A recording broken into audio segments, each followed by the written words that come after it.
É possível lidar com todas as pessoas. Hoje, numa sociedade que nós vivemos, tão complicadas as relações interpessoais, a comunicação está tão forte, mas ao mesmo tempo temos tantas pessoas que ficam tão chateadas, por exemplo, com um grupo de WhatsApp. Alguém que posta uma notícia, alguma coisa, e ninguém comenta, ninguém faz comentário do seu comentário, é motivo para a pessoa sentir rejeitada, dentro de um grupo fechado.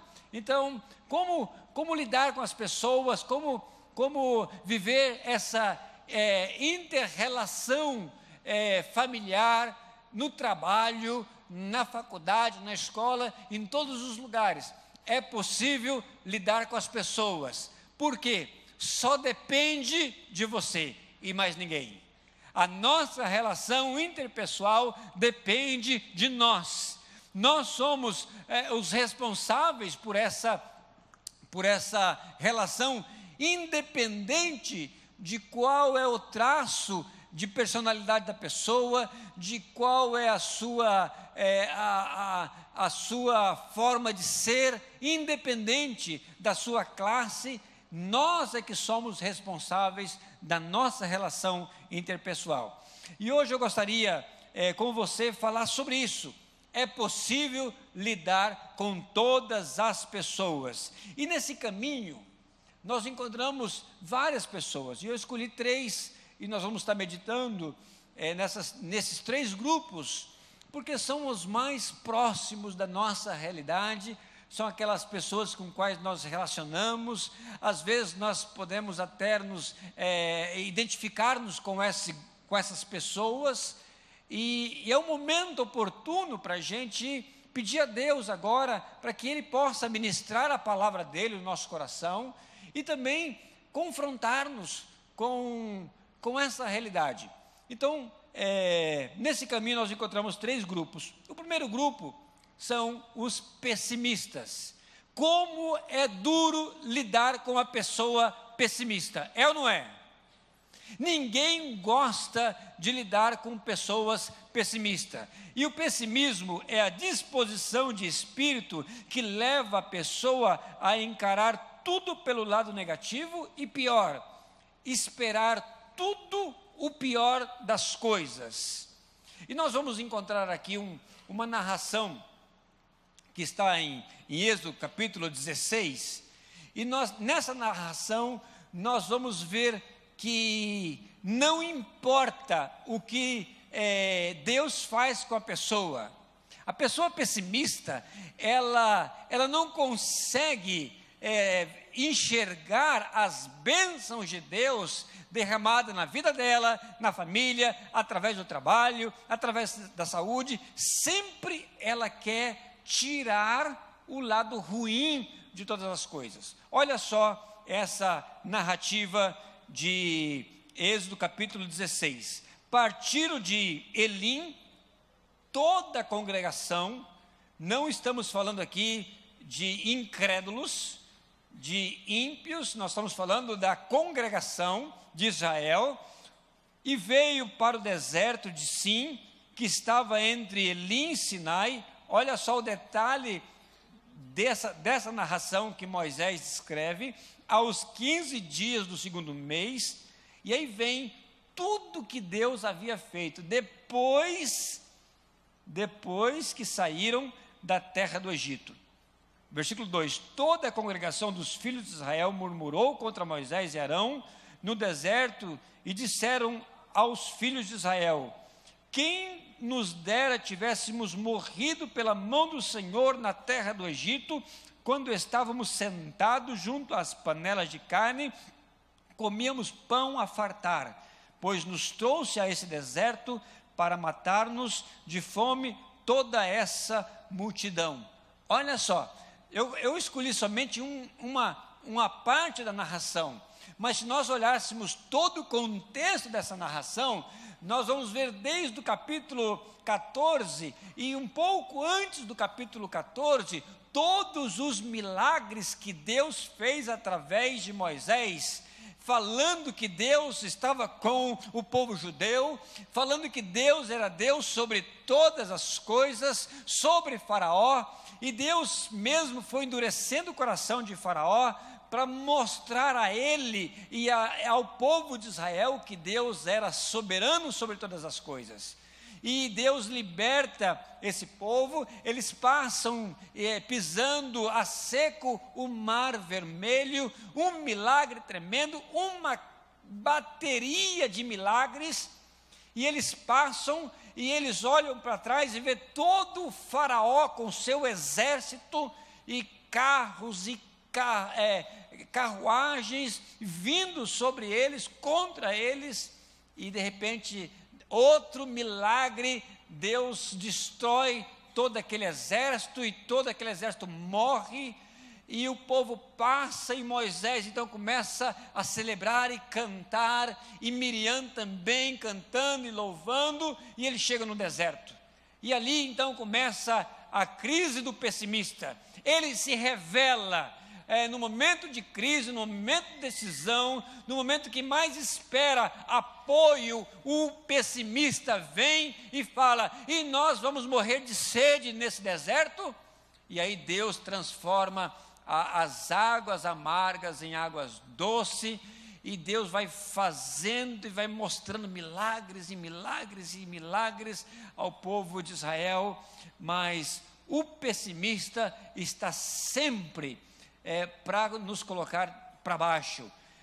Saiba de uma coisa: toda ideia, todo pensamento que você tem, sempre haverá um pessimista para te jogar para baixo. Sempre haverá um pessimista para dizer: isso não vai dar certo. E nós estamos falando da congregação, não estamos nem sequer apontando para fora da congregação, porque o versículo 1 e o versículo versículo 1 e o versículo 2 fala: toda a congregação de Israel, duas vezes, congregação dos filhos de Israel, e eles então declaram aquilo que está no coração deles, e eles acreditam em Deus, eles acreditam na providência, na ação de Deus, e eles falam: quem nos dera tivesse morrido pela mão de Deus na terra do Egito. Na verdade, eles não queriam morrer no Egito, eles queriam viver, eles queriam sair do Egito. Lá eles estavam comendo, no linguajar que podemos entender, o pão que o diabo amassou.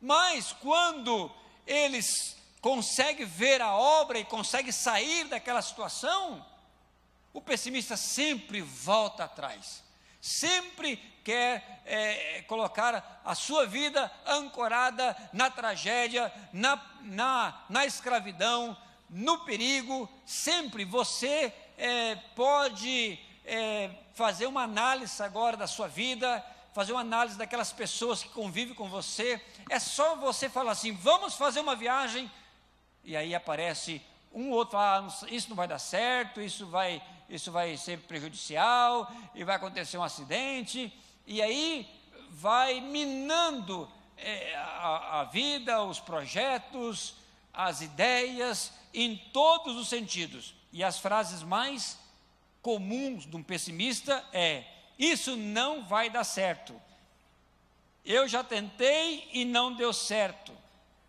comigo sempre dá errado.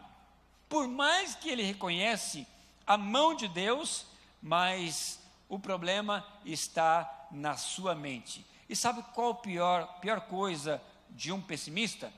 É quando ele trata, porque ele não se convence, ele não se dá por vencido de que só ele é o pessimista. Ele quer fazer de você um pessimista. Ele tenta convencer você de que ele está certo. Então ele começa a murmurar. E isso aconteceu também com o povo de Israel. No capítulo 11 de Números, nós encontramos essa expressão. E e ele tenta com as pessoas, ele vai envolvendo pessoas, o pessimista, ele fala mal da igreja, ele fala mal da liderança, ele fala mal do governo, tudo ele vê tragédia, ele só vê coisa errada, não vê nada que possa dar uma solução. E quando ele termina com tudo isso, ele volta para Deus. E aí ele se queixa contra Deus, e olha só, o texto fala: queixou-se o povo da sua sorte aos ouvidos de Deus, do Senhor. Não tinha com quem eles reclamaram, não tinha com quem falar, então voltaram-se contra Deus. E ouvindo o Senhor, acendeu-se-lhe a ira, e o fogo do Senhor ardeu entre eles e consumiu as extremidades do arraial. Aqui não era fogo santo, era um fogo consumidor, era um fogo da ira de Deus contra os pessimistas. Alguns pecados, algumas coisas que nós fazemos que abomina Deus. Parece que Deus vai suportando os pecados da humanidade, mas há certas coisas que Ele rechaça fortemente. Uma delas é a injustiça social, a idolatria, aquelas pessoas que colocam rixa entre os irmãos, e o pessimista. E eu queria destacar aqui o idólatra e o pessimista. Por que Deus abomina? Porque o idólatra, ele tira a adoração de Deus e canaliza a adoração a criaturas, coisas que foram criadas por Deus, e não adora Deus e adora coisas, animais, aves, imagens, tudo isso. Isso é uma abominação a Deus, porque ele tira a adoração de Deus e joga para o objeto. E o pessimista, ele crê em Deus, mas não dá o valor a Deus, não toma posse das promessas de Deus e murmura. E ele começa a reclamar, começa a murmurar, começa a queixar, e Deus acendeu a ira sobre aquelas pessoas, e veio o fogo de Deus, e as pessoas chegaram para Moisés intercede, ajuda que nós vamos morrer, e Moisés vai lá e ora a Deus, e Deus aplaca aquela ira, e deixa o recado: não seja pessimista. O pessimismo é algo tremendo, e o texto continua falando: pelo que chamou aquele lugar Taberá, porque o fogo do Senhor acendera entre eles. Olha só o versículo 4, não sei qual é a palavra que parece na sua tradução, mas o meu é populacho. Populacho é como que estivéssemos falando assim, na nossa gíria, um desavisado entre o povo. Quem é esse desavisado? É aquele que não é da nação de Israel, aquele estrangeiro, aquele que estava por ali meio perdido. Esse cara que não sabe, que não viu, que não desfruta da presença de Deus, das promessas de Deus, do cuidado de Deus. Esse desavisado se levantou entre o meio da congregação e veio ter um grande desejo das comidas dos egípcios, pelo que os filhos de Israel tornaram a chorar e também disseram: quem nos dará carne a comer? Lembramos dos peixes que no Egito comimos, de graça, dos pepinos, dos melões, dos alhos silvestres, da cebola, dos alhos. Na verdade, isso tudo era mentira, porque eles estavam comendo pão que o diabo amassou. Estavam sendo escravizados, estavam sendo oprimidos, e agora ele se levanta para murmurar, para queixar, para levantar contra a liderança, para levantar contra Deus, para fazer uma espécie de uma chantagem emocional. O pessimista não dá mole, ele sempre bate na mesma tecla, ele cumpre a sua missão de encher a sua paciência. Ele não vai desistir. Esse é o papel do pessimista. E abre o olho. Abre o olho em relação ao pessimista. Eu estou falando do pessimista. Não estou falando daquela que convive com você e tem toda a razão. Quando a tua esposa fala assim, não vai dar certo, Marcão, nem tenta. Que não vai, hein? Não vai. Esses dias, eu estava, tínhamos 2 festas de célula do amigo, e o nosso coordenador mandou os endereços, e a minha esposa já começou a cantar a bola para mim, olha, anota o endereço aí, está tudo controlado, anota o endereço, não vai dar certo. Eu falei, não, está tudo ajeitadinho. E nós tínhamos um compromisso, eu saí rapidamente para o local da célula, e eu cheguei lá no Aerorancho, já estacionei o carro ali, tinha um grupinho cantando, eu cheguei lá fazendo festa, povo de Deus! Olhei assim, não conhecia ninguém. Aí a Raquel já saiu, falou assim, eu avisei, eu sabia, cadê o endereço, Lena?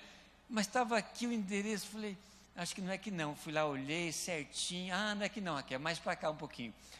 Chegamos na casa do irmão lá, aquele silêncio, toquei a campainha, o irmão saiu lá preocupado, o que foi, pastor? Eu falei, eu vim para a célula do amigo. Não é hoje não, pastor, é amanhã. Meu querido, aí a frase bem conhecida, né? Eu te avisei. Eu já entrei no carro, falei, Raquel, não fala nada, fica quietinha. Aí saí do Aerorancho, peguei o endereço certo, fui lá para a União, chegamos lá e tal, estava atrasado. Esse não é o pessimismo, essa é a palavra da sabedoria, né?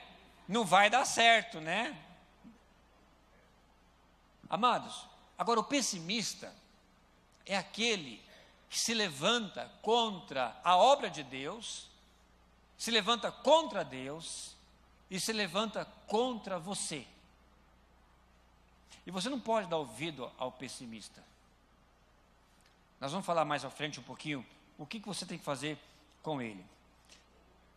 Bom, a segunda classe, o segundo grupo que nós encontramos aqui, não está passando aí, pode me ajudar? Alguém da produção? Não está passando. Eu sabia que não ia funcionar. Eu estou tentando aqui, só passa comigo, né? Aí, passou. Muito bem. Vamos voltar aqui. O segundo grupo de pessoas são os acomodados. Acomodados é a palavra boazinha que eu tratei de colocar no lugar do preguiçoso. Acomodado é aquela pessoa que fica no sofá e passa o dia no sofá, mas não um dia, ele passa a semana no sofá, ele passa um mês no sofá, ele passa anos e anos e anos e fica ali. E sabe como é que a Bíblia trata essa pessoa? Olha só, chama de lenta. Essa é a palavra que nós traduzimos do hebraico para preguiçoso. Em alguns casos, Deus quer fazer uma ironia com esse preguiçoso e chama ele de lento. Você conhece algum lento? Tem alguma irmã cutucando e fala assim, fala Senhor, né? Conhece algum lento? O lento é o acomodado. Provérbios 22, 13 fala o seguinte, o acomodado.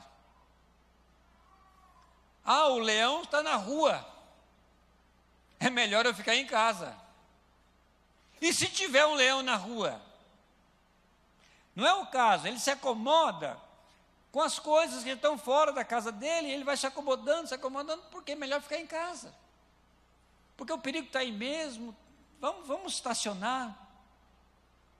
O acomodado, ele tem desejo, diz a palavra em Provérbios 13, 4, ele tem anseios, ele tem sonhos. Só que o acomodado não alcança esses sonhos. Ele não consegue realizar esses sonhos porque ele é acomodado. Ele até pode ter um momento assim de querer conquistar. No começo do casamento ele conquista e depois já casa, ele vai acomodando. No começo ele, como diz aqui no Brasil, né? As minhas filhas chegaram para mim e perguntaram o que é o cara bombadinho, né? No começo ele é bombadinho, depois ele acomoda, vai pegando uns barrilzinhos, né? Vai engordando aqui, acomoda, simplesmente acomoda. É um caso. Mas isso é o de menos ainda. A Bíblia fala que o preguiçoso, ele rola na cama de um lado para outro. E é igual a porta que gira em torno das suas dobradiças. E não chega em nenhum lugar. Quando a Raquel e eu, nós éramos missionários na Bolívia, isso acontece com alguns bolivianos. É como os brasileiros. Alguns brasileiros são acomodados, alguns. Nem todos. Então, na Bolívia também, alguns bolivianos são acomodados. Eu fui na casa de um que era acomodado. E eu cheguei na casa dele, conversa vai, conversa vem, e eu vi assim a cumieira da casa, assim, um umbral assim, que estava caindo. E eu cheguei e falei assim, irmão, esse está um peligro, está caindo, mira como está. E ele falou assim, é verdade, pastor, está caindo. E aí eu fiquei 2 meses sem ir na casa do sujeito. E quando eu volto na casa dele, está pior do que o primeiro estado. Eu cheguei assim, irmão, esse está pior, por Deus, está caindo. Ele olha como se fosse a primeira vez, assim, é verdade, pastor. Vai cair, e quando cai, o acomodado fala assim, caiu. Esse é o acomodado. O triste do acomodado é que você pode ficar com ele uma temporada e você desaparece e volta depois de 3, 4 anos, ele está no mesmo jeito. É tão gostoso quando nós íamos de férias para missões, quando nós voltávamos de promoção, de férias, ver as famílias crescendo, formando, comprando uma casa, trocando um carro, passando num concurso. Sempre é gostoso ver pessoas crescendo na vida. Agora, como é triste, você passa 4 anos, você volta, é a mesma vidinha. Posso até ver o cara tomando tererezinho nele na sombra, aquela mesma vidinha. Vai anos, entra anos, sai anos. Tomar tereré não é ruim, tá? Eu tomo. É só uma expressão. Acontece que a Bíblia vai falando da acomodação como algo que é muito negativo. Relata Mateus 25, o relato das 10 virgens. 5 eram prudentes, preparadas, e 5 delas eram nécias, acomodadas, preguiçosas. E o relato fala que o noivo demorou, quando chegou meia-noite, elas levantaram, as prudentes que estavam preparadas, colocaram fogo nas suas lamparinas, porque tinha óleo, e entraram. As que não tinham foram comprar óleo, porque estavam despreparadas, estavam acomodadas, como sempre. Como sempre, o acomodado sempre está correndo atrás do prejuízo. Ele vai atrás. Ele vai atrás justamente porque é acomodado.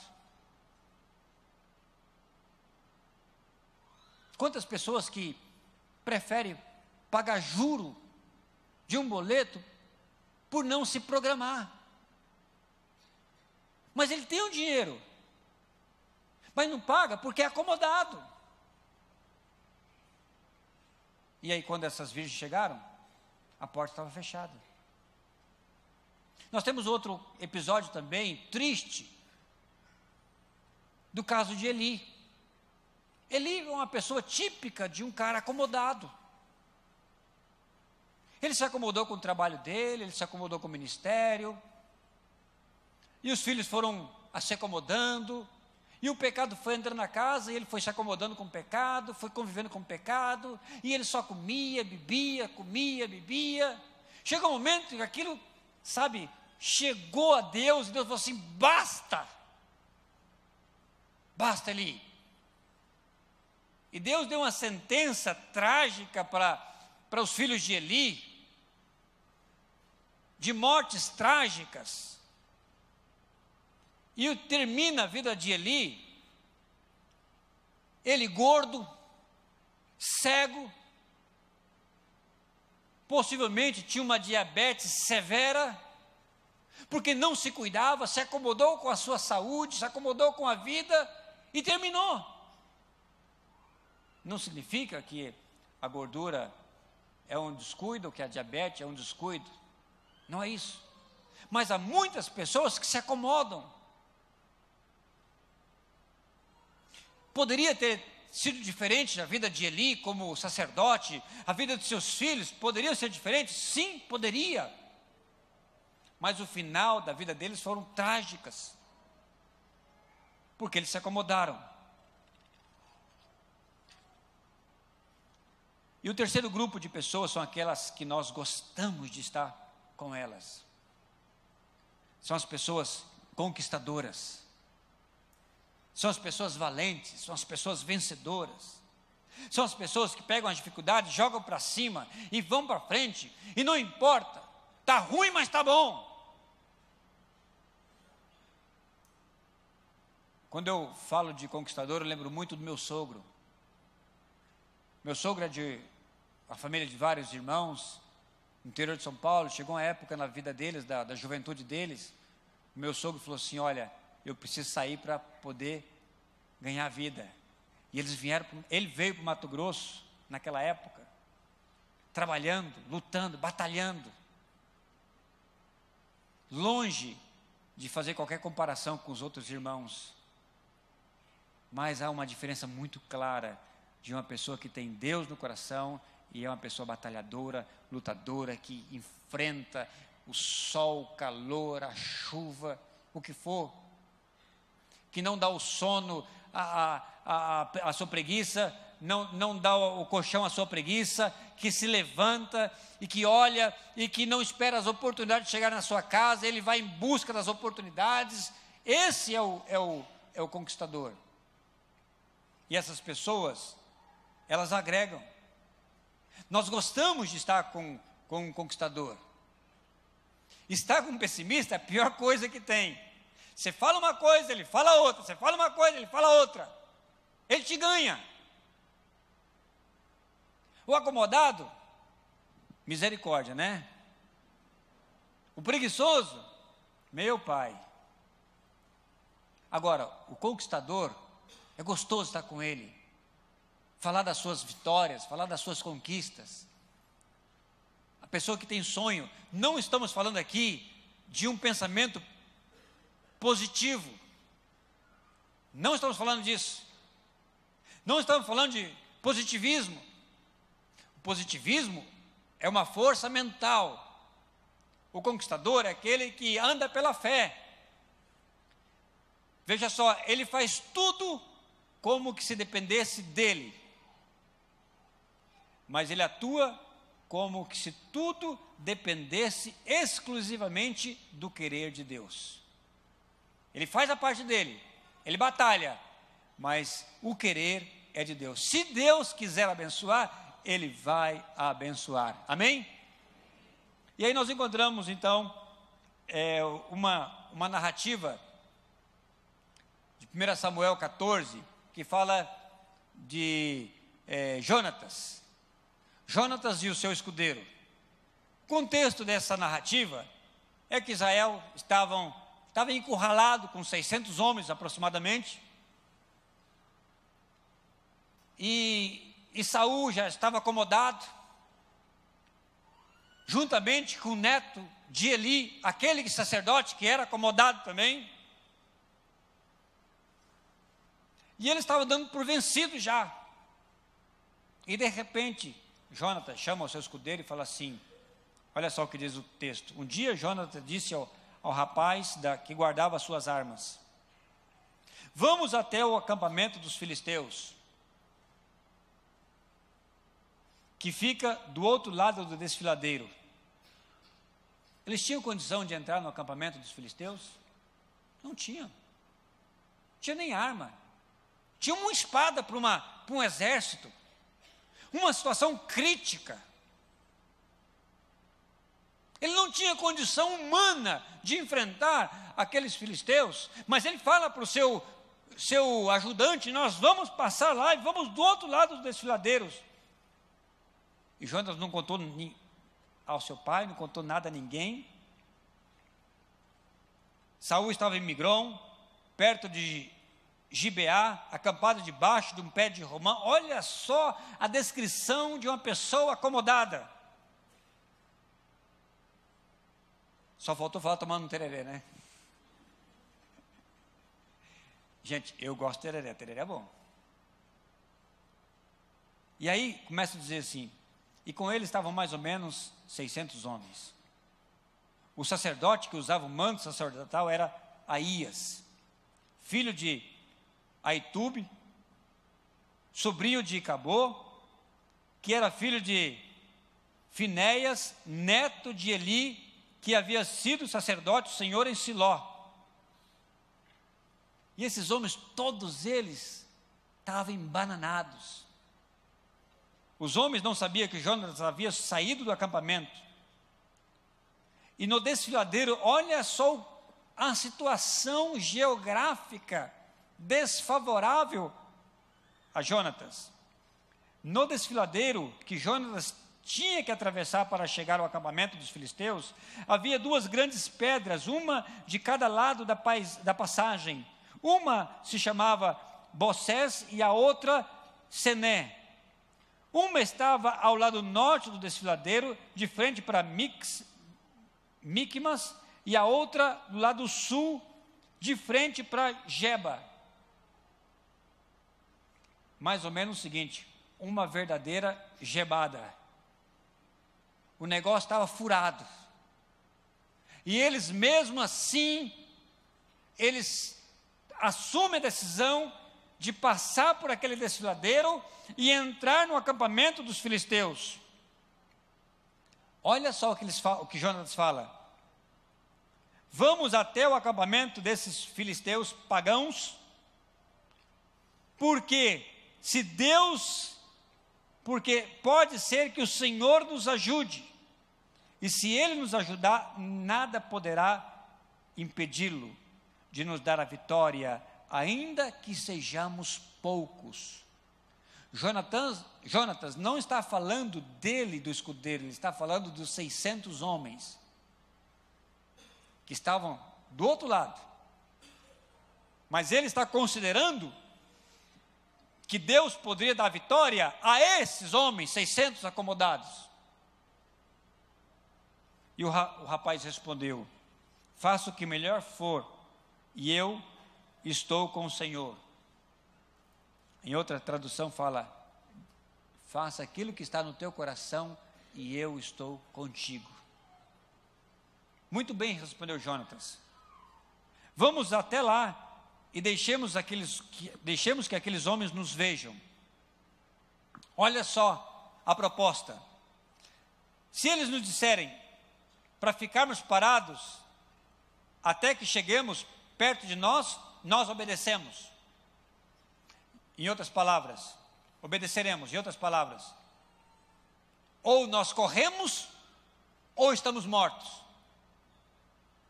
Mas Jonatas não escolheu essa parte fácil. Jonatas escolheu a parte mais difícil. Essa seria a parte mais fácil. Eu vou colocar a prova com Deus.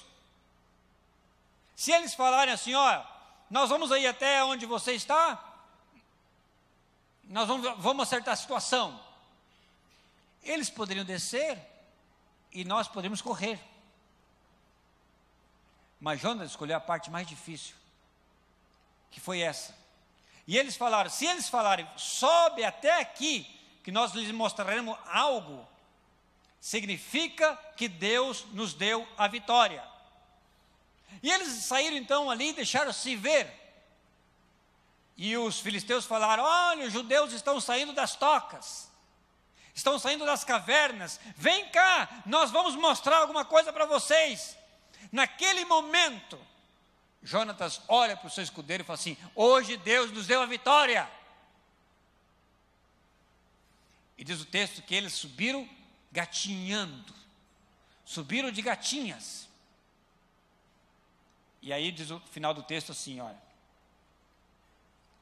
e o rapaz o seguiu. Jonatas ia atacando, derrubando os filisteus, e o rapaz os ia matando.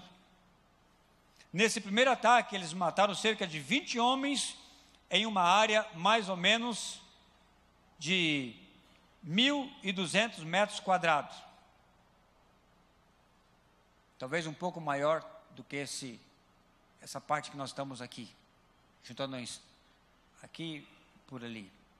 Nesse espaço eles mataram 25 homens, uma força sobrenatural, de alguém que confia exclusivamente em Deus, sem nenhuma arma, somente com uma espada, e eles iam atacando, e outro vinha matando, e eles venceram. Sabe o que nós aprendemos? Não tinha passado outro texto, perdão. Sabe o que nós aprendemos com essas pessoas conquistadoras? Que elas têm algumas características. Primeira, é que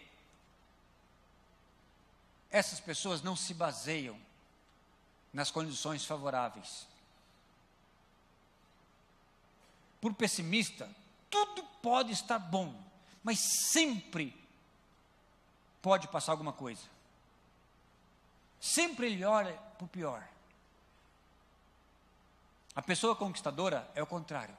Pode não ter aparentemente nenhuma resposta humana, mas ele olha para Deus. Ele fala: eu vou. Se Deus quiser, Ele vai me abençoar. E ele arregaça as mangas, ele vai à luta. Ele luta. E é isso que nós temos que aprender, amados. Lutar pela nossa casa, pela nossa família, lutar pelos nossos filhos, não se acomodar, não se deixar ser vencido pela voz do pessimista, pela preguiça do preguiçoso, perdão a redundância, mas deixar ser contagiado por um espírito de conquista, que Deus coloca no nosso coração. Deus sopra em nós.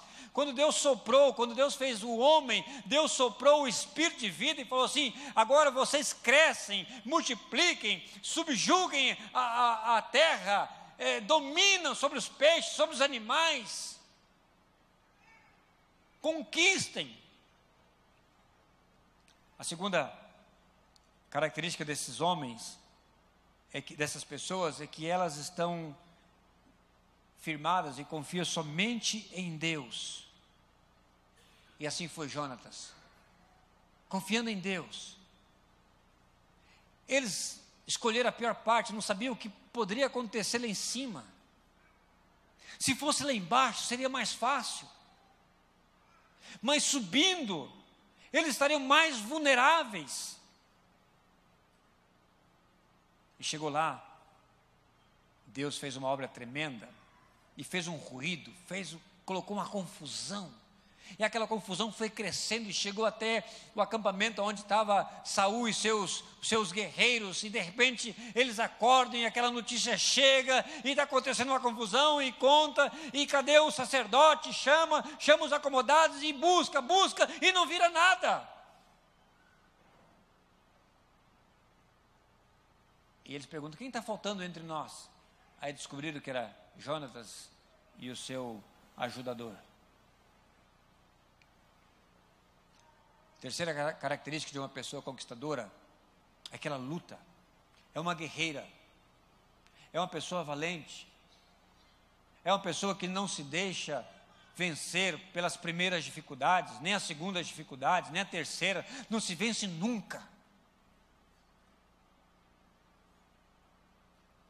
Nem com a enfermidade. Quantas e quantas pessoas nós conhecemos que está no leito de morte, está dando testemunho, está cantando, está louvando a Deus. Tem certeza que você conhece essas pessoas guerreiras, essas pessoas vencedoras? Foi vencida por um câncer, mas a alma dela não se rendeu. A alma dessa pessoa está jubilosa, cantando e louvando a Deus.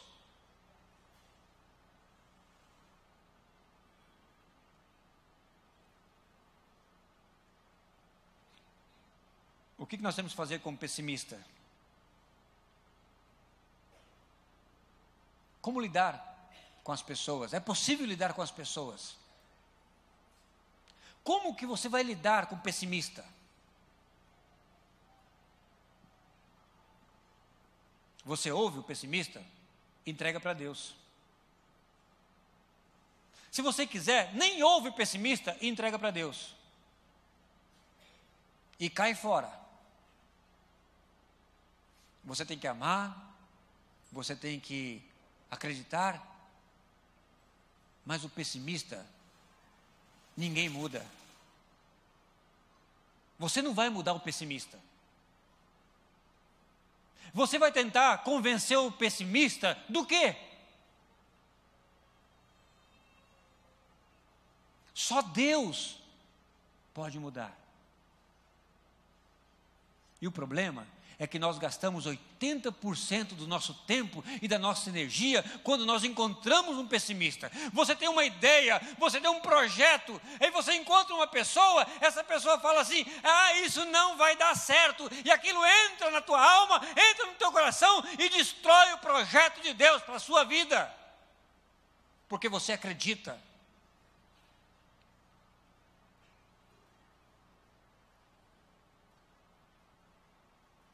O preguiçoso, o acomodado, o que você vai fazer com ele? Como vou lidar com ele? Vamos fazer a obra de Deus? Hoje eu tirei para descansar, então fica aí que eu vou. Não é assim? Não foi assim que Jesus fez com as 5 virgens? Ficaram. É uma parábola, mas representa o reino dos céus. O que nós temos que fazer? Temos que dar alguns passos. O primeiro deles é reconhecer esses grupos de pessoas e perguntar: onde que eu quero encaixar? Onde que eu quero seguir? De repente você é tomado por um espírito de pessimismo.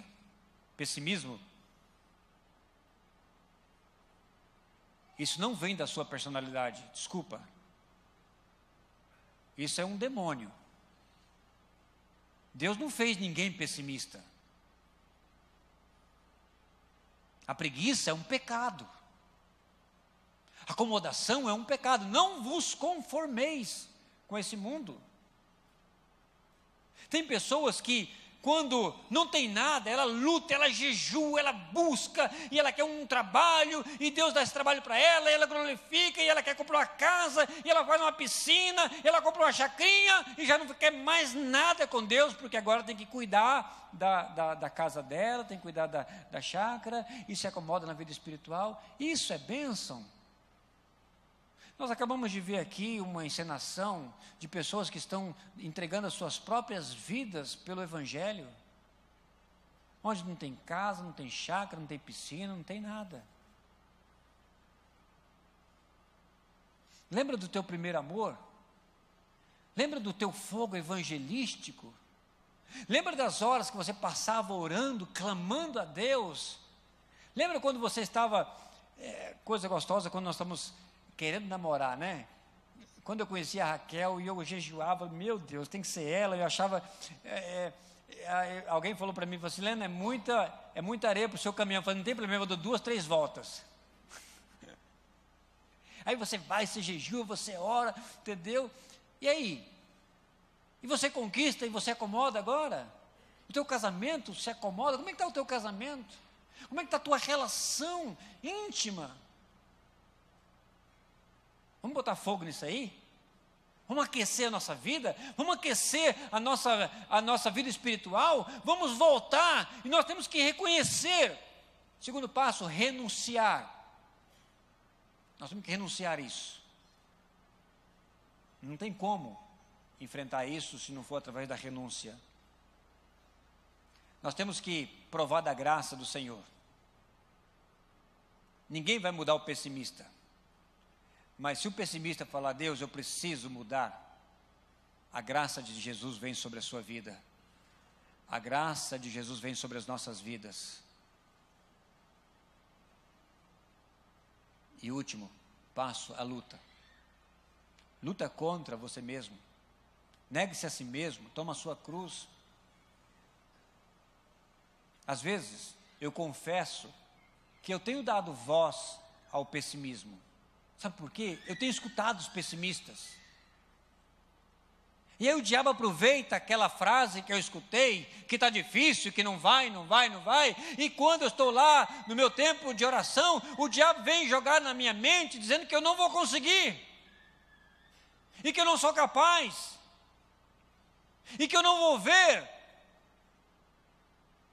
Às vezes nós estamos orando, pedindo a Deus para que Deus possa abençoar as nossas células, abençoar a nossa igreja, e o diabo vem lá soprar no nosso ouvido e não vai, ninguém quer assumir célula, está todo mundo ocupado, é uma mentira do diabo, porque a igreja perseguida está crescendo.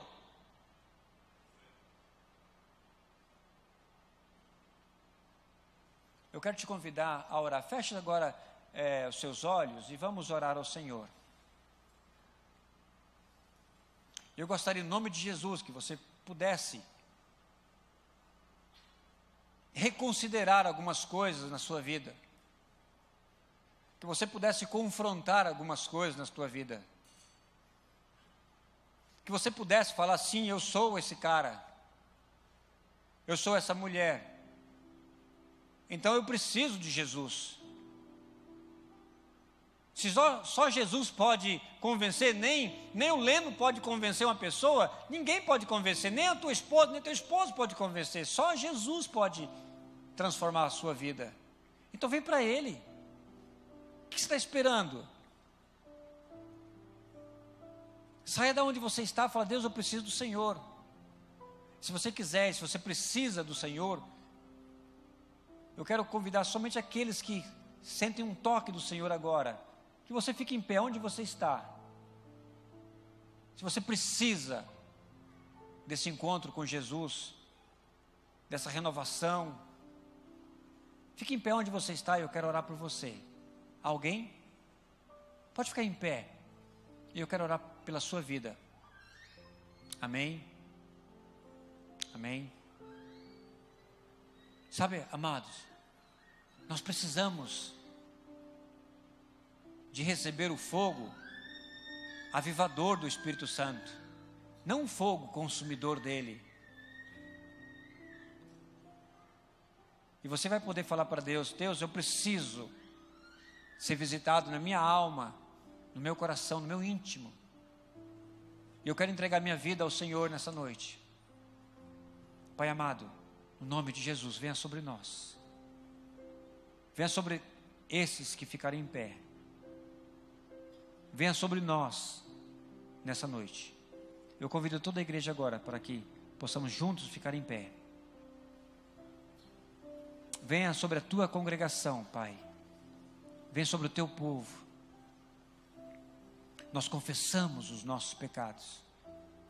Nós confessamos essa maldade que é, ó Deus, o pessimismo. Nós confessamos essa maldade que é a preguiça, a acomodação. E nós queremos, ó Pai, como Jonatas, esse espírito de conquista, que ele possa tomar conta de nós, que não possamos olhar nem para a direita, nem para a esquerda, nem para a situação econômica, muito menos política. Às vezes nós deixamos ser abatidos, tomados por uma murmuração na área da política, Senhor, da economia, falamos mal de todo lado e bombardeamos através das redes sociais e estamos, ó Pai, como os impíos, os ímpios. Nós queremos, ó Pai, no nome de Jesus, ver onde não tem solução, ver a Tua mão dando luz, dando prosperidade, abençoando. Abençoa o Teu povo, abençoa as células, abençoa os ministérios, abençoa a Tua igreja, a Tua congregação, abençoa os missionários. Pai, sopra sobre nós o Teu Espírito, Pai. Venha sobre nós a Tua graça, no nome de Jesus. E que o amor de Deus Pai, a graça perdoadora, transformadora do Espírito Santo, possa estar com o Teu povo, hoje e para todo sempre. Amém. Dê um abraço na pessoa que está do teu lado e deseje-lhe uma boa semana, no nome de Jesus. Em nome de Jesus, Deus te abençoe.